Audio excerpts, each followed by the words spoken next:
de violencia basadas en género. Bueno, y como usted mencionaba, la mayor parte de las víctimas son mujeres, ¿cierto? En donde que a razón de su género, que recuerden ya acabamos de definir género, a razón del género se genera un daño. Y en este caso son mecanismos de control, de venganza o de castigo en contra de las mujeres. Así que este tema se vuelve fundamental acá porque esta no es una consideración que solo se tenga en Colombia. De hecho, es una consideración que se va a tener en gran parte del mundo. Vamos a ver algunas consideraciones importantes de algunos países que tienen unas particularidades en este tema, pero en general, digamos que aquí tenemos que tener presente que este tipo de ataques, las víctimas, son expresiones de violencias basadas en género.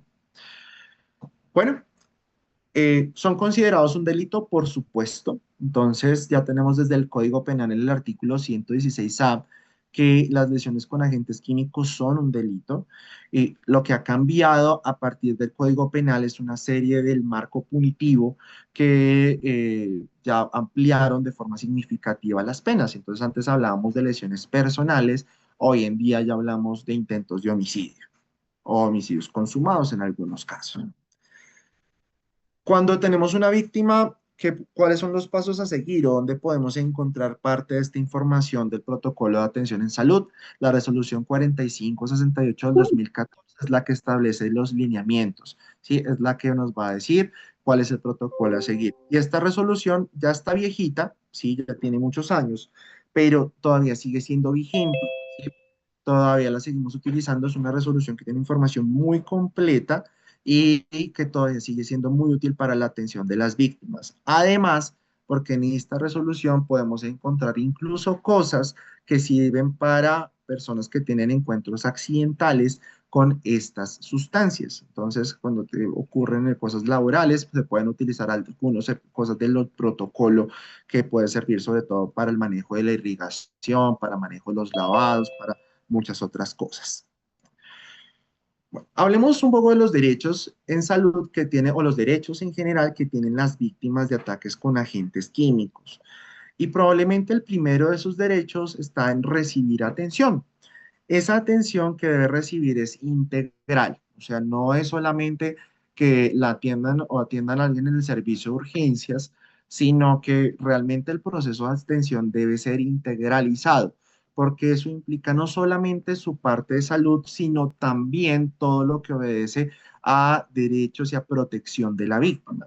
Entonces, a partir de este primer derecho en recibir atención, vienen todos los otros marcos de derechos. Entonces aquí vemos que, segundo, recibir orientación, asesoramiento jurídico, asistencia técnica legal. ¿Y esa qué características tiene? Debe ser gratuita y especializada, o sea, debe ser una persona que tenga experiencia o debería tener experiencia en este tema, no puede ser cualquier tipo de persona que va a dar la información. Claramente, en función de sus derechos, pues la víctima tiene, o debe recibir información que sea clara, completa, veraz y oportuna. Y esa información puede venir de ustedes, ustedes que están haciendo todo este curso, ¿sí? Están haciendo el curso, entonces esa información viene desde ahí. Dar su consentimiento para los exámenes médico-legales en casos de violencia sexual. Y es que hay que tener presente que muchas veces las víctimas de ataques con agente químico también pueden venir con otros tipos de violencia, otros tipos de violencia en el caso de ataques sexuales. Entonces, cuando se dan esos escenarios, la víctima puede escoger el sexo de la persona que le va a hacer todos los estudios o los exámenes médico-legales. Debe recibir información clara, oportuna, veraz.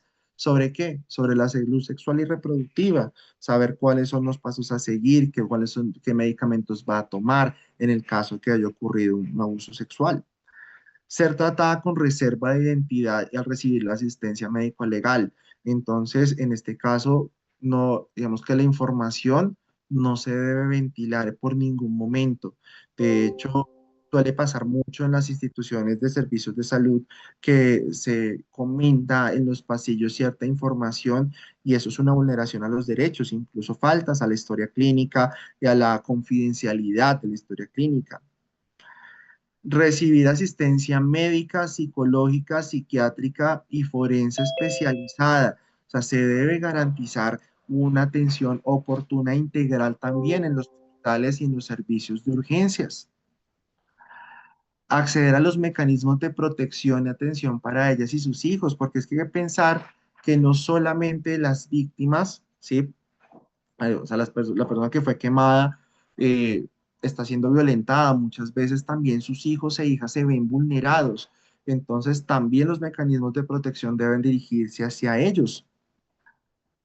Se debe garantizar la verdad, la justicia y la reparación e importante, las garantías de no repetición. Aunque en nuestro país, lastimosamente, muchas veces esto no se cumple, ¿sí? De hecho, cada nada lo vemos en medios de comunicación. De todas maneras hace parte de los derechos de las víctimas a que todo el que es el sector justicia y protección se encargue de evitar que esto no suceda. E incluso las personas que trabajan en hospitales y en clínicas, cuando tienen contacto con una víctima de ataque con agente químico, también se vuelven garantes de derechos, ¿sí? Y garantes de derechos de que esto no se repita. O sea, cuando una persona está hospitalizada, pues lo que menos espera es que le vayan a hacer daño dentro del hospital. El hospital se vuelve un entorno protector para la víctima. Y la estabilización de su situación conforme a los términos previstos en la ley, a decidir voluntariamente si puede o si quiere ser confrontada con su agresor. Bueno, así que, pues yo ya les he estado mencionando algunos elementos importantes en el marco de derechos, así que vamos a revisar cuáles son los actores que van a participar en la garantía de estos derechos. Entonces, lo primero que vamos a ver son instituciones que no van de cara a la víctima, ¿de acuerdo? No van de cara hacia las personas. ¿Y cuáles instituciones tenemos acá? Entonces está el Ministerio de Salud y Protección Social. Ese ministerio tiene una función importante de ser rector y adicionalmente de establecer lineamientos y protocolos para la atención integral en salud. O sea, ellos son los que van a decir, mire, el proceso de atención es así, cuando se reciban urgencias va por este lado, si el servicio en la IPS tiene estas características, entonces remítalo, si no tiene estas otras, haga lo siguiente. Sí, todo esto se habla de lineamientos y de protocolos.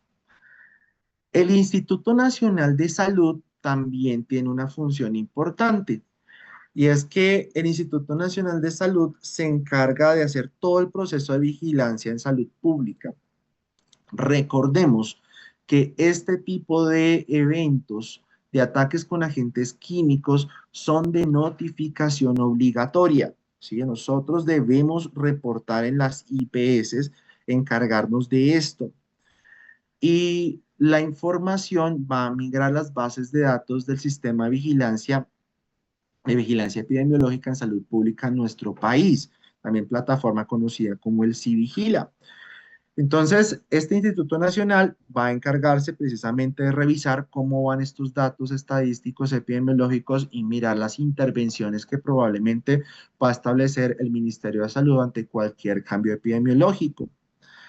La Superintendencia Nacional de Salud tiene una función muy importante en términos de inspección, vigilancia y control. O sea, ellos miran que realmente las instituciones hagan lo que tienen que hacer, ¿sí? Entonces, aquí hablamos de qué instituciones son las que vigilan. Entonces, hablamos de IPS, ¿cierto? Clínicas, hospitales, puestos de salud, o las EAPBs o empresas administradoras de planes de beneficios, que eso es lo que ustedes normalmente escuchan o han escuchado como EPS. Bueno, las EPS ya no se llaman EPS hace mucho tiempo, realmente se llaman EAPBs y son empresas administradoras de planes de beneficios y las siempre están vigiladas bajo la superintendencia. Los otros dos actores que van a estar acá trabajando también son las direcciones territoriales de salud y las propias EAPs. Entonces, las direcciones territoriales también hacen actividades de inspección, vigilancia y control en claramente los sitios en su propio territorio, pero adicionalmente las direcciones territoriales tienen una función importante de socializar los lineamientos y los protocolos que quienes emitieron, pues el Ministerio de Salud. El ministerio se encargó de hacer ese proceso, así que la dirección territorial se va a encargar de hacer este proceso de socialización, no tiene esa responsabilidad. Y adicionalmente, cuando ocurre un caso, entonces ellos verifican que la ruta integral, intersectorial de atención, la ruta de atención a estas víctimas se haya activado de forma adecuada por parte de la IPS. O sea, ellos miran que se haya hecho el proceso, que se haya notificado, que se haya activado el sector justicia, que se haya activado el sector protección, que se hayan hecho las notificaciones adecuadas. Bueno, entonces esto es una función, una responsabilidad de ellos. Las CAPBs, ¿qué función tienen? Entonces, ellos lo que deben es garantizar. Hay alguien que está, ¿quiere hacer una intervención?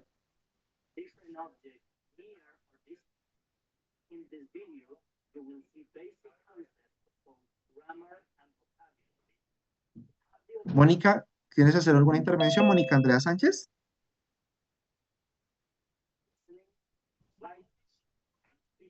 Creo que se le abrió el micrófono. Entonces, las EAPBs, como les decía, también tienen unos roles.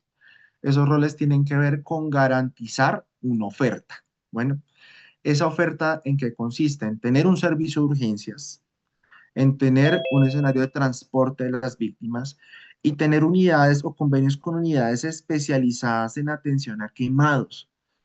Eso es un elemento fundamental porque los pacientes, estas víctimas de ataques con agentes químicos, no deberían solo quedarse en el servicio de urgencias. Realmente siempre deberían ser valoradas en las unidades especializadas en quemados. Asimismo, deben garantizar una red de servicios de salud mental, ¿sí? Entonces, las CAPBs deben tener esos convenios activos, porque el servicio de salud mental va a actuar desde el principio, ¿sí? Desde el principio, en el momento que tiene contacto con las víctimas hasta el final. O sea, esto siempre va a ser necesario para todos los momentos de atención de la víctima. También debe garantizar de forma integral claramente un grupo de conjunto de servicios y tecnologías, o sea, que haya con qué trabajar y hacen una actividad de inspección, realmente más de monitoreo, cuando se identifica una víctima, qué fue lo que pasó con ella. Y por último, llegamos a las instituciones que sí van de cara al paciente. Y las que están representadas acá son las instituciones prestadoras de servicios de salud o también conocidas como IPS. Entonces, también las responsabilidades que tienen las IPS, la primera responsabilidad es contar con talento humano capacitado. Así que muchos de ustedes por eso están haciendo este curso, porque les piden tener capacitación en atención a víctimas con agresión por agentes químicos. Es obligatorio que si usted va a trabajar en un servicio de urgencias, en hospitalización e incluso hoy en día en consulta externa, debe contar con este curso y con esta formación. Y adicionalmente, se debe contar con talento humano sensibilizado en todo lo que sea enfoque de género. Entonces, aquí hablamos de toda la parte del personal listo para recibir a los pacientes cuando se presenten. Pero de nada me sirve tener un talento humano formado si no hay con qué trabajar. Entonces, una de las responsabilidades que debe tener la institución prestadora de servicios de salud es contar con un kit de emergencias. Un kit de emergencias que le permita que atender a la víctima. Entonces hablamos de un kit de emergencias especial con tiras de pH, ¿sí? Un kit de emergencias que me permita manejar a la víctima de forma adecuada. Y a su vez, esa IPS debe contar con unos procesos y procedimientos que estén estandarizados. O sea, que se sepa que si entró al servicio de urgencias por el servicio de urgencias, entra aquí, hace este y este y este proceso. Que si entró a la unidad de cuidado intensivo, cuál es el paso a paso a seguir. Eso debe estar protocolizado, ¿sí? Eso lo deben tener las IPS. Otra de las obligaciones que tiene la IPS es notificar los eventos de agresión. Entonces recuerden que esto es un evento de notificación obligatoria, se debe llenar la ficha de notificación. Y cuando las víctimas sean mujeres, se debe coordinar con las secretarías de la mujer y oficinas de género en los territorios que éstas existan. Hay entidades que van a participar también del proceso de garantía de derechos en el sector protección, entonces hablamos que si se dan dependiendo del contexto, ¿sí? Van a actuar. Entonces, esas instituciones, aquí vemos, si se da un contexto de violencia intrafamiliar, pues hablamos que la comisaría de familia o en su lugar, los juzgados civiles municipales van a entrar a ser garantes de derechos. Si estamos hablando de violencia intrafamiliar contra mujeres indígenas, pues hacemos referencia a las autoridades indígenas, sí, que ellos mismos se encargan de garantizar la protección de las víctimas. Pero puede ocurrir el escenario en el que se observe o se identifique que no hay manera de garantizar la protección de las víctimas por parte de la comunidad o que la víctima dice, no, yo prefiero que mis derechos me los garantice el Estado, entonces las autoridades estatales, o sea, estas que tenemos aquí, pues van a participar en ese ejercicio de protección de derechos. Violencia contra niños, niñas y adolescentes, entonces hablamos de Defensoría de Familia, ICBF, Comisaría de Familia o inspecciones de policía, se encargan también de garantizar protección. Si el contexto ocurre en el marco del conflicto armado, de violencia sociopolítica, la Unidad Nacional de Protección de Víctimas va a ser fundamental e incluso la Secretaría de Gobierno en los municipios también va a actuar. Pero recordemos que esto es un delito, así que la Fiscalía General de la Nación siempre va a intervenir en todas estas anteriores y la fiscalía va a tener todo su ejercicio de investigación alrededor de los hechos. Hasta aquí quiero preguntarles si hay alguna pregunta o quiero saber si hay alguna pregunta, duda o inquietud.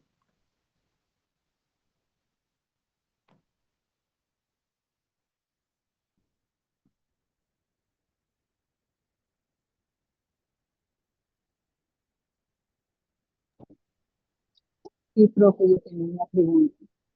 Claro, Adriana. Si el servicio o si la usuaria se llega a presentar a un servicio de atención prioritaria, igual hay que tener el kit disponible o solamente aplica para los servicios de urgencia.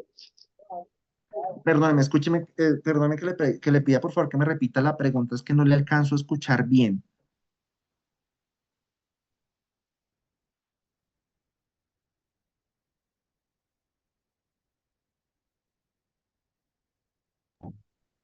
Ahí me escuchan mejor. Sí, un poco mejor. Si la usuaria se presenta en un servicio de atención prioritaria, ¿el kit Ujú. se debe tener o solamente aplica para los servicios de urgencia? Esa es una muy buena pregunta. Entonces, si el usuario se presenta en un servicio de atención prioritaria, ¿sí? ¿Qué se debe hacer en ese momento? Remitir a la víctima a un servicio de urgencias para el proceso oportuno de atención y de manejo. Sin embargo, en el tema de atención prioritaria, es un ambiente extrahospitalario, ¿sí? Se deben arrancar unas medidas de manejo. O sea, eso no nos exime de arrancar unas medidas de manejo que son propias, que incluso usted las puede hacer como cualquier ciudadano, ¿de acuerdo? Entonces, eso es independientemente de nos encontremos ubicados, se pueden arrancar algunas medidas de manejo, pero todo el proceso igual debe continuar en el marco de la hospitalización. ¿Respondo su Pues pregunta, Adriana? gracias. Sí, señor, gracias. Vale, perfecto. Listo. Hablemos entonces ahora un poco del marco normativo de la atención de las víctimas de ataque por agentes químicos. Entonces, este marco normativo realmente es mucho más viejo, o sea, tiene mucho más tiempo. Y lo primero que quiero que hagamos mención es para el año 2008. En este año 2008 se publica la ley 1257, en donde se establece la necesidad de unas normas de sensibilización, prevención de las formas de violencia y discriminación contra las mujeres.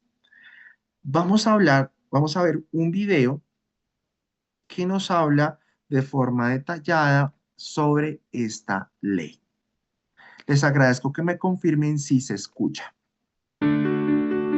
Ley 1257 de 2008.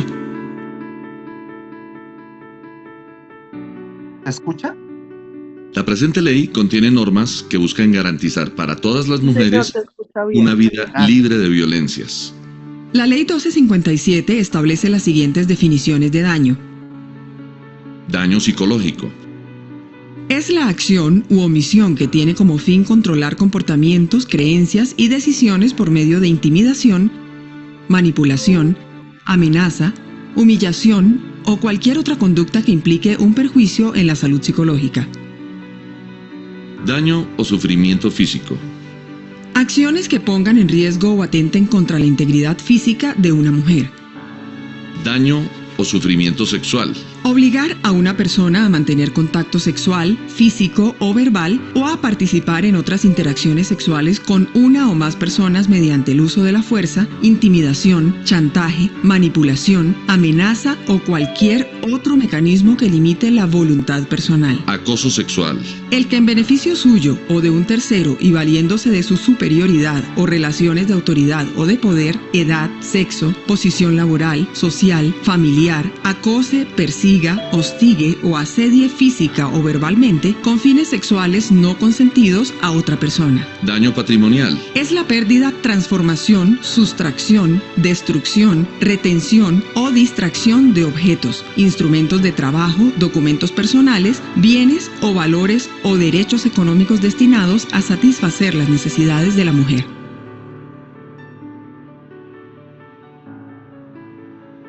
Las mujeres tienen derecho a una vida digna, a la integridad física, sexual y psicológica, a la intimidad, a no ser sometidas a torturas o a tratos crueles y degradantes, a la igualdad, a no ser sometidas a discriminación, a la libertad y autonomía, al libre desarrollo de la personalidad, a la salud sexual y reproductiva y a la seguridad personal. Toda víctima de alguna de estas formas de violencia previstas en la presente ley tiene derecho a recibir atención integral a través de servicios con cobertura suficiente, accesible y de calidad. recibir orientación, asistencia legal y asesoramiento jurídico gratuito, inmediato y especializado. Se podrá ordenar que el agresor asuma los costos de esta asistencia. Recibir información clara y completa, la cual brinde el conocimiento sobre los derechos, mecanismos y procedimientos a su disposición.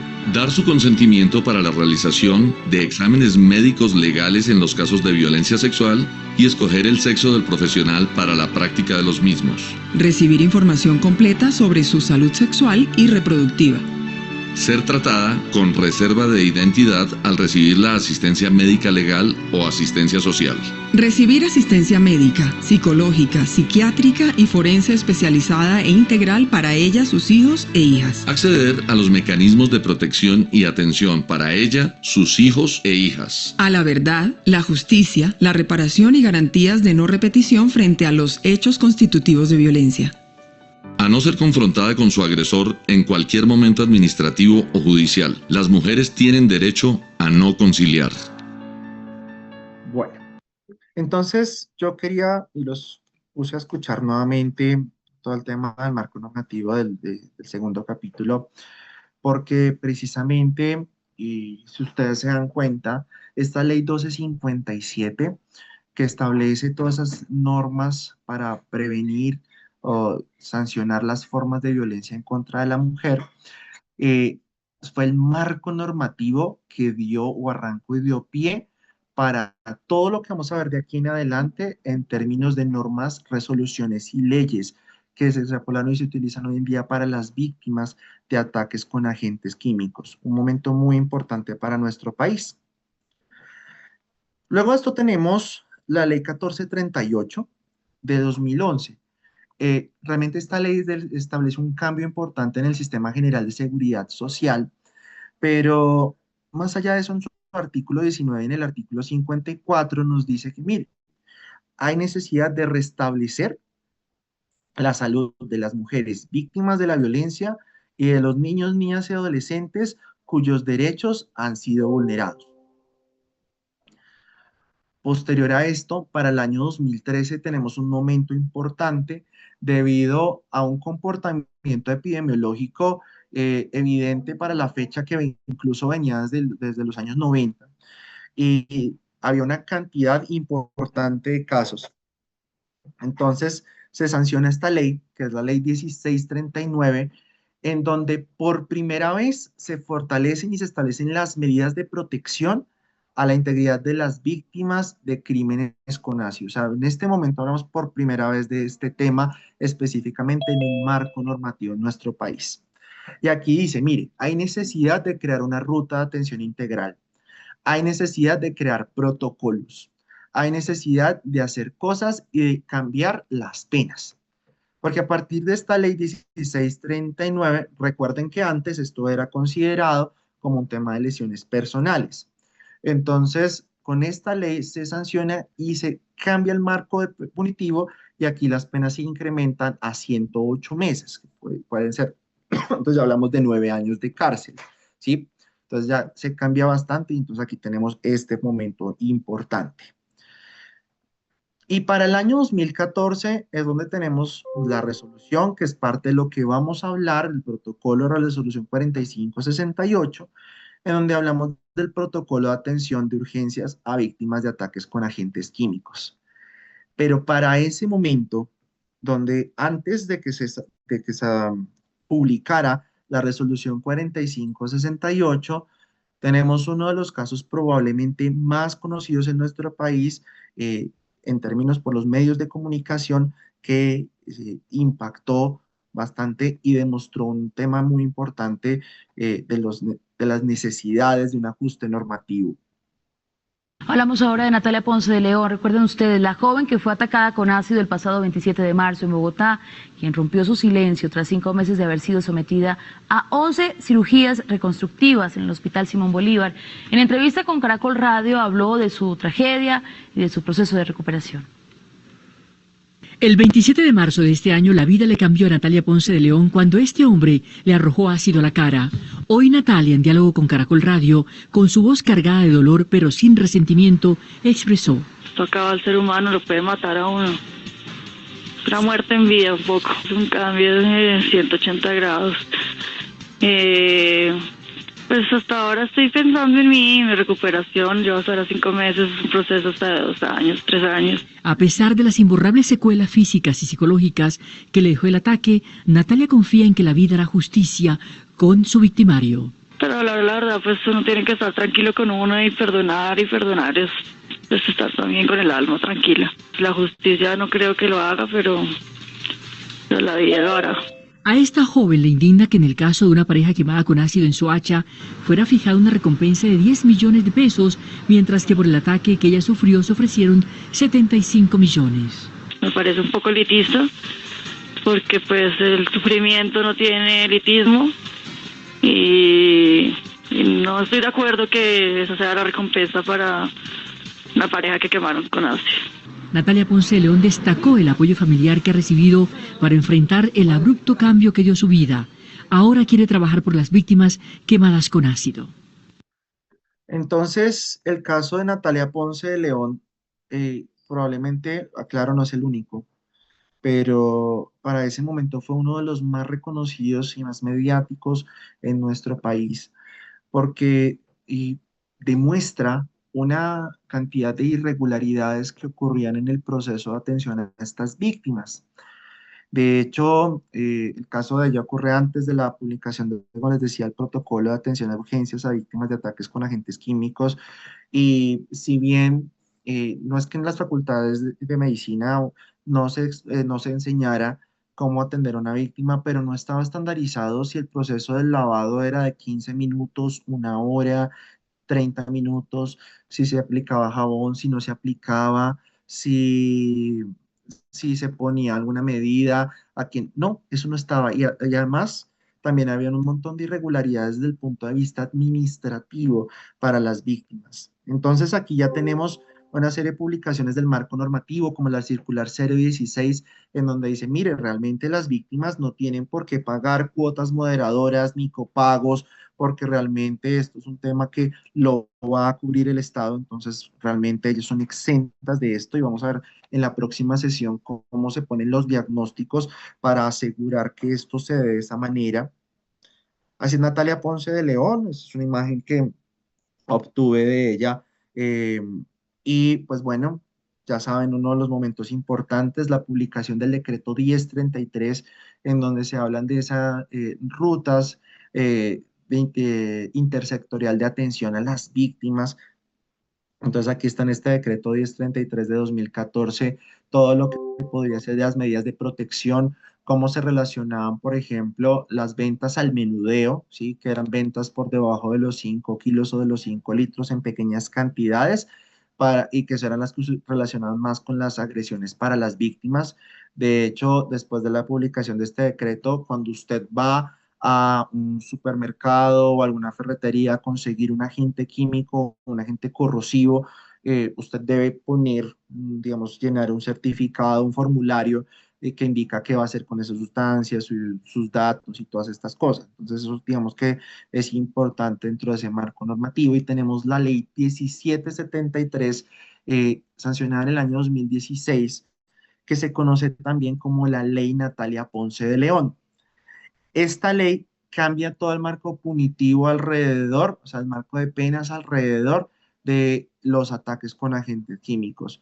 Porque recuerden que para el año 2013 esas penas iban hasta 9 años, ¿sí? Pues acá, con la ley Natalia Ponce de León, pues todo esto cambia y las penas se incrementan a 30 años de cárcel. Ya vamos a ver más adelante que eso tiene un impacto desde el punto de vista epidemiológico cuando se ajusta todo ese tema punitivo, cuando se dan todos esos cambios en ese contexto.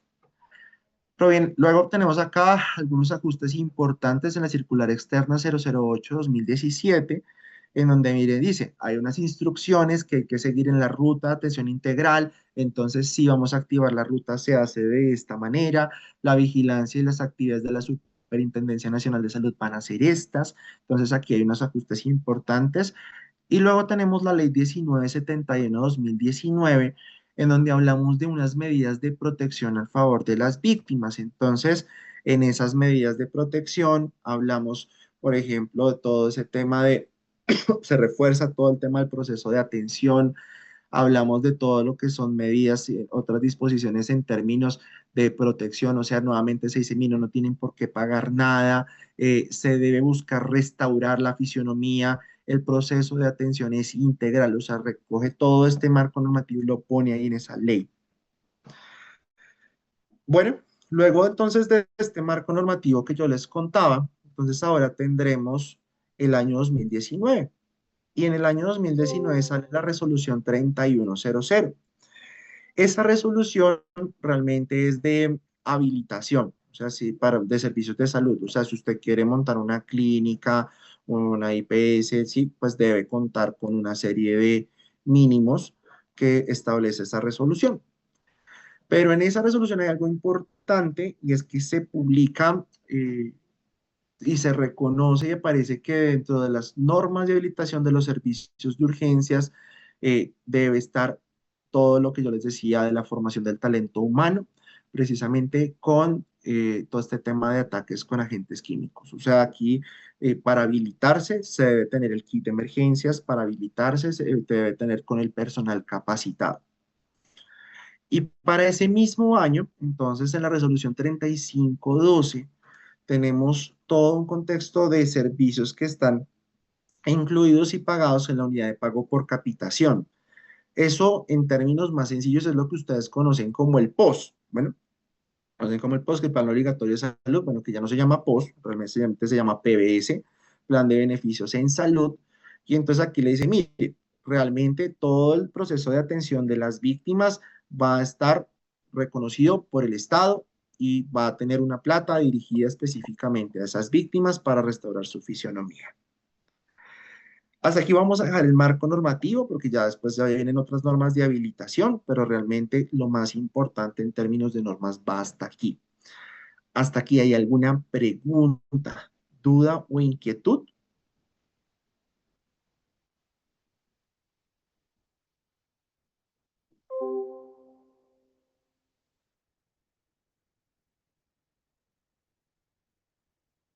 Ok. Entonces hagamos mención ahora de la situación de los ataques con agentes químicos. ¿Qué es lo que ha estado pasando y qué datos tenemos? porque hay lugares en donde no hay muchos datos, pero hay lugares en donde sí tenemos datos importantes. Entonces, desde el punto de vista de estadística mundial, se habla que los más afectados son las mujeres, las niñas, niños y adolescentes alrededor del mundo. Cuando se revisa la información, las más afectadas son las mujeres. Hablan específicamente de sexo femenino, ¿listo? Sexo femenino específicamente. Y cuando se miran los datos estadísticos, miramos grupos etarios y usualmente son mujeres entre los 20 y los 40 años, ¿sí? Cuyo estado civil es soltero, en algunos casos divorciado. Entonces, cuando, pues, digamos que va muy relacionado con los datos estadísticos epidemiológicos, cuyos victimarios usualmente son personas que son cercanas a las víctimas. Aquí digamos que pueden ser parejas, exparejas, ¿de acuerdo? Y que en general personas que han tenido vínculos cercanos con las víctimas, personas con las que ellas tenían previamente confianza. La prevalencia o la mayor cantidad de casos ocurren en los países que son menos desarrollados. Y normalmente al año se reportan aproximadamente 1.500 casos de ataques con ácido.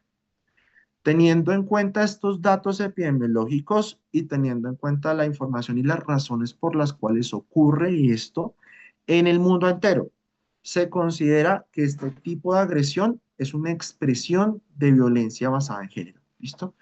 Eso es fundamental que lo tengan presente. Eso no solamente ocurre aquí en Colombia. Sí, entiendo que algunos casos, hay algunas excepciones en donde no se da en este mismo contexto, ¿sí?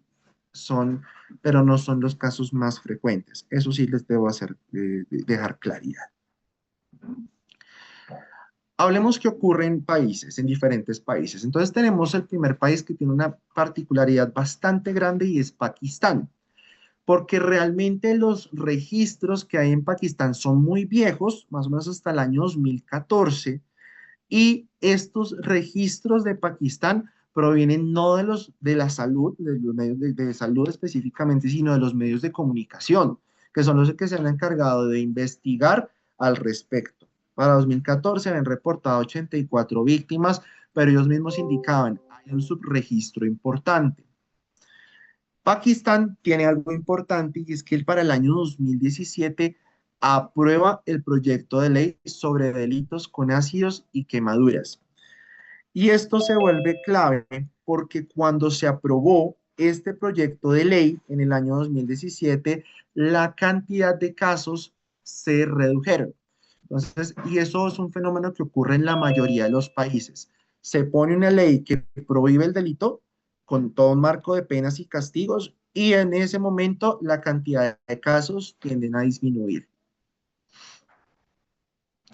Bangladesh es probablemente el país que tiene la mayor incidencia de casos.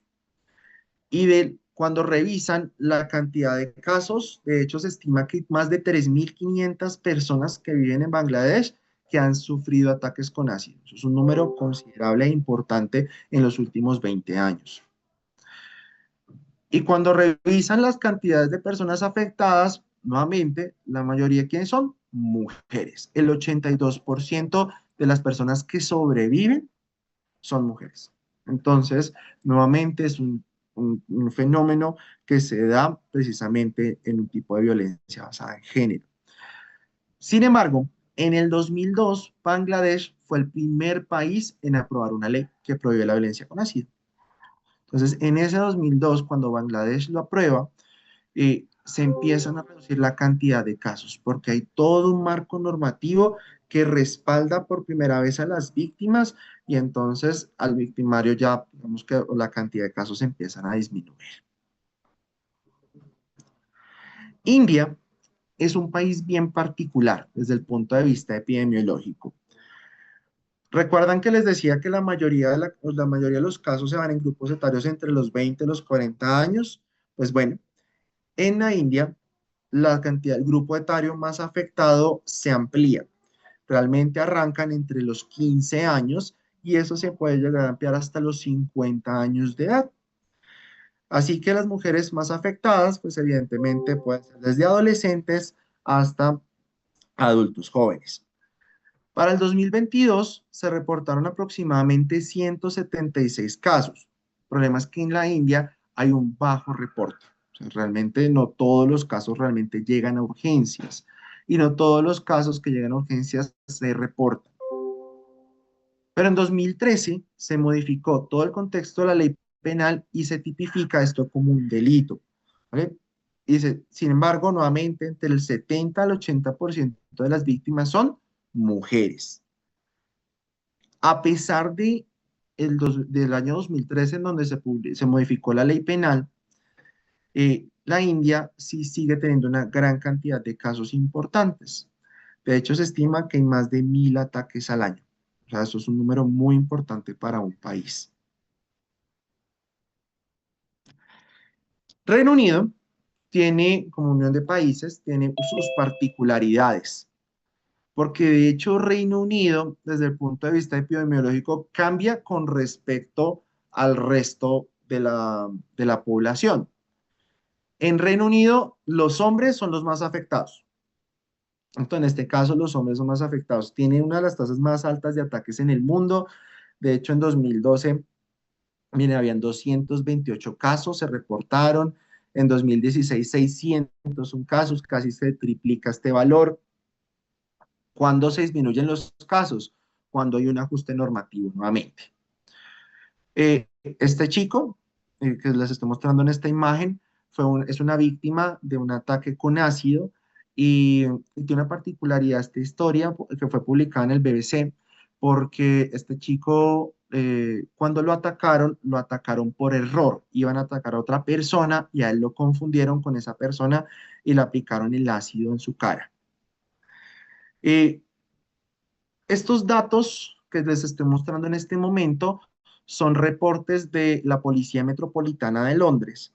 Y lo último que tenemos del año pasado son estos 13 casos reportados hasta el mes de mayo. Todavía no han sacado reportes nuevos. Cuando tan pronto tenga el dato estadístico, pues miraremos cómo va el ajuste.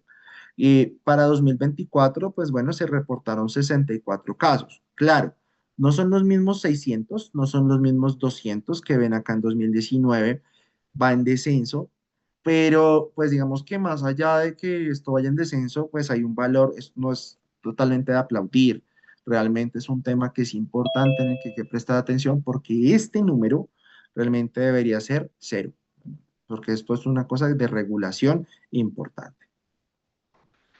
En Colombia, ¿cómo está la cosa? Entonces, en Colombia, desde el año 97 se incrementaron los casos de forma significativa. De hecho, desde el año 97 tenemos varias fundaciones, varios reportes importantes que obligan a un ajuste normativo que ya vimos que la primera era la ley 1639 para el año 2013. Pero bueno, miremos qué ha pasado en los últimos años. Entonces tenemos datos de 2024 y de 2025, que son los que quiero que analicemos el día de hoy. Recuerden que esto, como es considerado, los ataques con agentes químicos son considerados violencia de género, entonces todo está metido dentro del marco de la violencia de género, son la misma bolsita de reporte epidemiológico. Entonces, para el año 2024 se reportaron aproximadamente 154.000 casos, ¿sí? 154.312. Pero para 2025, ¿cuántos casos se reportaron? Y miren acá, los tenemos registrados, fueron 155.169 casos. O sea, en vez de disminuir, realmente pues, nos hemos mantenido casi que al ascenso. Sí, han bajado algunos casos de violencia física, pero han subido datos de violencia psicológica y la mayor cantidad de la población afectada, ¿quiénes son? Pues las mujeres nuevamente. De hecho, aquí vemos, por ejemplo, población indígena 4.907 casos, afrocolombiana 4.090 casos e incluso gestantes víctimas de violencia de género 5.097 casos. Esos son números importantes y de paso creo que dramáticos para un país. Pero bueno, específicamente en dónde vemos este tema. Entonces, cuando hablamos de violencia de género, para poder hablar de ataques químicos, tenemos que primero hacer mención que estos están incluidos en la modalidad de violencia física. Y entonces aquí están las tasas de notificación en donde, por 100.000 habitantes, y aquí dice que para 2024 estaba 131 casos por 100.000 habitantes, y 2025 a final de año se reportaron 133 por 100.000 habitantes. O sea, realmente el dato de violencia física va en ascenso, realmente. Y ahora sí podemos analizar el dato específicamente de los ataques con ácido, con álcalis o con sustancias corrosivas.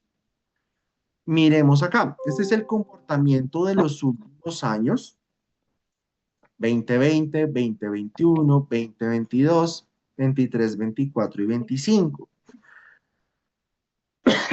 Entonces, ¿cómo nos fue en el 2025? Miren aquí, 34 casos fueron de mujeres y 20 casos fueron de hombres. O sea, en total tuvimos 54 casos para el año pasado, ¿sí? Claramente, pues aquí demuestra que hay una mayor cantidad de casos de mujeres que de hombres. ¿Alguien quiere hacer alguna participación? Qué pena.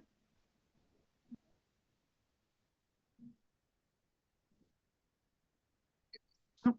Ok. Y miremos qué pasó en el 2024. Entonces aquí tenemos 34 casos de mujeres y 32 casos de hombres, ¿sí? Eso queda demostrado. Y miren que para el año 2024 las cantidades de casos prácticamente en prevalencia empezaron a equipararse entre hombres y mujeres. Pero para 2025 igual se vuelve a mantener la estadística. Entonces, si miráramos este dato grueso, diríamos que el 75% de los casos de violencia basada en género fueron mujeres y el 24.3% fueron hombres, ¿sí? 24.3% fueron hombres. Pero si analizamos los datos de los agentes químicos de los últimos años, yo sumé toda la cifra, el 59.3% fueron mujeres y el de los hombres 40.6%. Así que ¿eso qué quiere decir? Que Colombia no se comporta epidemiológicamente igual que el resto del mundo. Tasas de prevalencia de casos. Qué pena, voy a silenciar a alguien que tiene el micrófono abierto, a Javi Ballén. Ya, listo. Eh,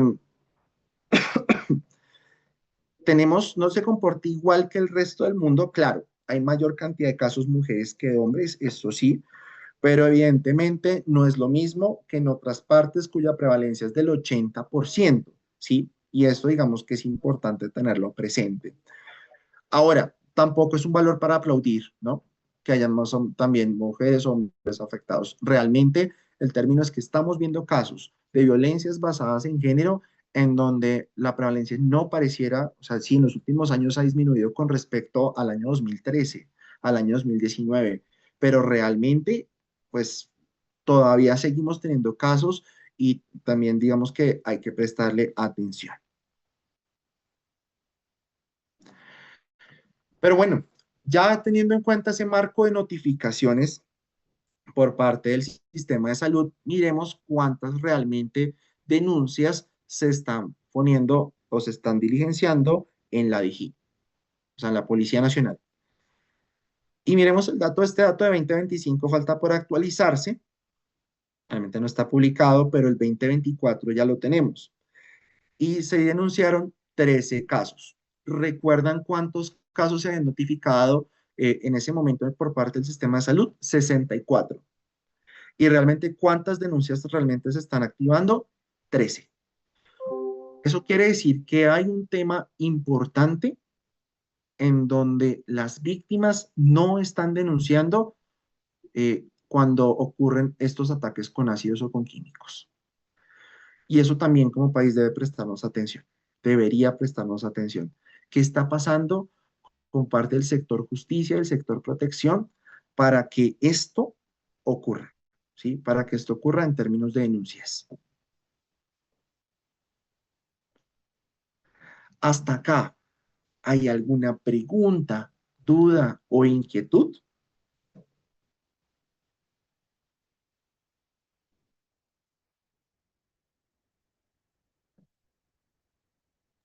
Yo, yo tengo una pregunta.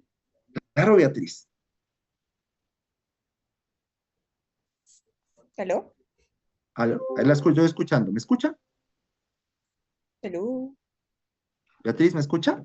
Sí, Listo.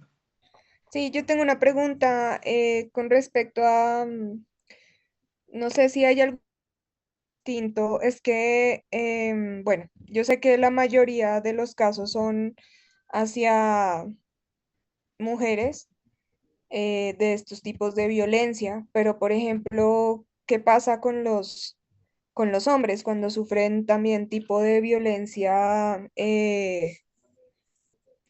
pues también psicológica, sexual, porque estamos en un país pues que tristemente todavía tiene un cierto grado de machismo? Entonces, no sé si hay algún protocolo distinto para ese tipo de casos. El protocolo es el mismo. Bueno, el Ujú. protocolo es exactamente el mismo en términos de la atención y de las garantías de derecho que tiene la víctima, porque esto es independientemente del sexo facultativo. Bueno, esto no cambia si es mujer o hombre. Tal vez hay algunas cosas que van a cambiar y todo, sobre todo en el apoyo, por ejemplo, de secretarías de la mujer por parte de esas oficinas. Digamos que pues, los hombres, el sexo facultativo hombre no va a tener esto, eh, a menos que tengan apoyo eventualmente. Yo aquí estoy hablando de sexo, ¿listo? Claro, no estoy hablando de orientación sexual, porque en esto también hay que tener esa particularidad evidente. O sea, yo aquí yo no tengo, no hay muchos datos al respecto de hecho. Si hablamos de pertenecer a la comunidad LGBTIQ+, entonces, porque muchas de estas agresiones eventualmente también se dan en el contexto de mujeres trans, por ejemplo. Entonces, que eso de hecho es una de las cosas que ha cambiado epidemiológicamente y que se ha observado en el tiempo. Pero igual, en el marco de derechos siguen siendo los mismos, ¿vale? Las entidades de protección también probablemente son las que pueden eventualmente cambiar. Ok,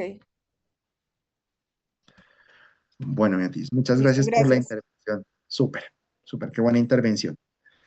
¿Alguien más quiere hacer alguna pregunta?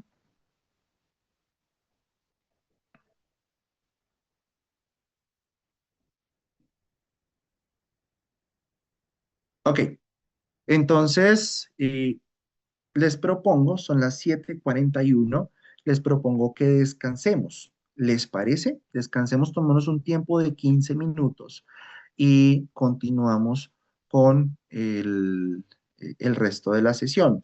Pero los pongo a ustedes, por favor, coméntenme si quieren que tomemos este descanso en este momento. Sí, señor. Sí, señor, claro. Listo, perfecto. Entonces, en 15 minutos exactamente, o sea, 7:56, estaremos iniciando con la información que nos queda haciendo falta.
¿Apareció? La mañana está. ¿Ah? No aparece. No aparece. Todo lo que me tardé llegando a la montaña. Pero usted cómo no va a comprobar. ¿Cómo es que te ha enviado? Sal. ¿Ya la botó? ¿Limpio mesa? ¿Sí?